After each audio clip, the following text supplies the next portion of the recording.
Attorney general সরকারের কর্মচারী নয়। অ্যাটর্নি জেনারেল সংবিধানের ৬৪ অনুচ্ছেদ অনুসারে রাষ্ট্রের আইনজীবী।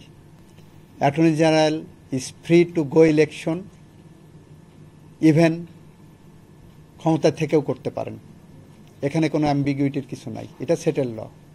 এইটার বিষয়ে যেহেতু আমার সামনে জুলাই সনদ আসেনি এই আর্গুমেন্টের উপরে, সুতরাং ওই জায়গায় আমার কমেন্ট করার কোনো সুযোগ নেই। আমি আর একটা জিনিস এখানে বলেছি, দেখেন, রাজনৈতিক দলদের সদিচ্ছার ব্যাপারে এই মামলাটা রাজনৈতিক দলদের ইচ্ছার প্রতিফলন অনুসারে তালিকায় আগে চলে এসেছে। আগামী দিনে যারা নির্বাচনে অংশগ্রহণ করতে যাচ্ছেন তাদের অনেকেই মনে করেন, যে যারা প্রতিপক্ষ আছে তারা মনে করতে পারেন যে আমরা ক্ষমতায় আসার পরে এটা কার্যকর করি, এটা আপাতত ঝুলে আছে, ঝুলে থাক। সেইটা না করে তাদের সদিচ্ছার প্রতিফলন হলো তারাও চায় বাংলাদেশের মানুষ যাতে ভবিষ্যতে আর কেউ খুন, গুম, মিথ্যা মামলার হয়রানির শিকার না হয় ভোটের কারণে। সেই কারণে তারা এটার সমাধান চাই।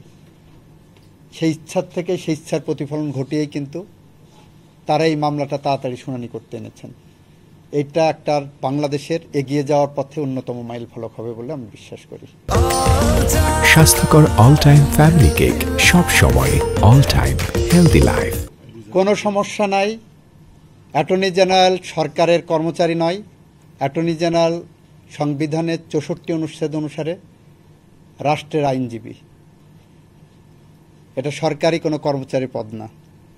Attorney general is free to go election, even ক্ষমতা থেকেও করতে পারেন। এখানে কোনো অ্যাম্বিগুইটির কিছু নাই, এটা সেটেল ল। আলোচনাটা হচ্ছে স্যার, বলছে যেহেতু আপনি অ্যাটর্নি জেনারেল পদে আছেন, নির্বাচন করবেন বিএনপির পক্ষ থেকে, সেক্ষেত্রে আপনার আমি যতক্ষণ অ্যাটর্নি জেনারেল আছে আমি অ্যাটর্নি জেনারেল, রাষ্ট্রের আইনজীবী, এবং আমার দায়িত্ব পালনের সময় আমি রাষ্ট্রের আইন প্রয়োগ করেছি। এর বাইরে না, এর উপরে নিচে কোনো জায়গায় না। আপনারা দেখেছেন স্যার, অনেকের ধারণা অ্যাটর্নি জেনারেল নিরপেক্ষ থাকবেন, আসলে কি তাই? তিনি তো সরকারের পক্ষ।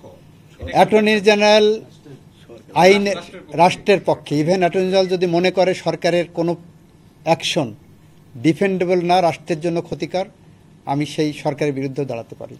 That is law. আপনি বলছেন যে পদে থেকেও নির্বাচন করা যায়, এটা তো আইন তাই বলে। সংবিধানে তো কোথাও বাড়ানো নেই।